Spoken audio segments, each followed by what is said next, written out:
Қыздар, ертең 5 қазан ұстаздар күні ғой. Біздің мектеп өте ерекше, біз тосын сыйды да ерекше жасауымыз керек. Қандай тосын сый жасаймыз ұстаздарға? Ол туралы әлі идея құрастырып ойланып көру керек.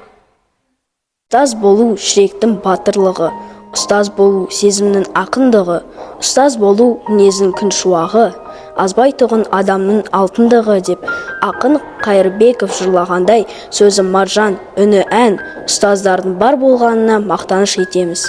Осы ұстаздар жайында халқымыздың ұлы батыры Бауыржан Момышұлы ұстаздық ұлық емес, ұлы қызмет. Себебі ұрпақтарды ұстаз тәрбиелейді, болашақтың басшысын да, данасын да, ғалымын да, еңбекқор егіншісін де, кеншісін де ұстаз өсіреді.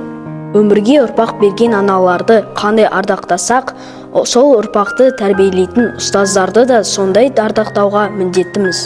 Ендеше өз ісіне берілген жаңалықты жатсынбай қабылдайтын шәкіртінің жанына нұр құйып, өмірге өзі де бақытты болып, өзгелерді де бақытқа жеткізсем деп жүретін ұстаздардың жөні де жолы да бөлек. Осындай аяулы ұстаздарымыз шәкірттерінің мақтанышы ғана емес, бүкіл ел мақтанышы.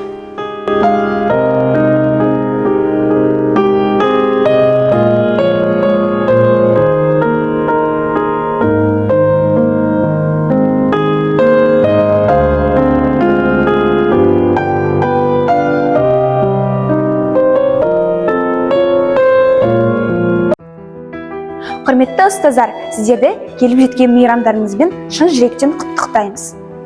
Зор денсаулық, қажымас қайрат және де бақыт тілейміз. Ұстаздар, сіздерге шығармашылық табыс және де бақыт және де мол денсаулық тілейміз. Әрдайым жүздеріңізден күлкі кетпесін, мерекелеріңіз құтты болсын. Сіздердің бізге деген берген білімдеріңізді, уақыттарыңызды қадірлеп бағалаймыз.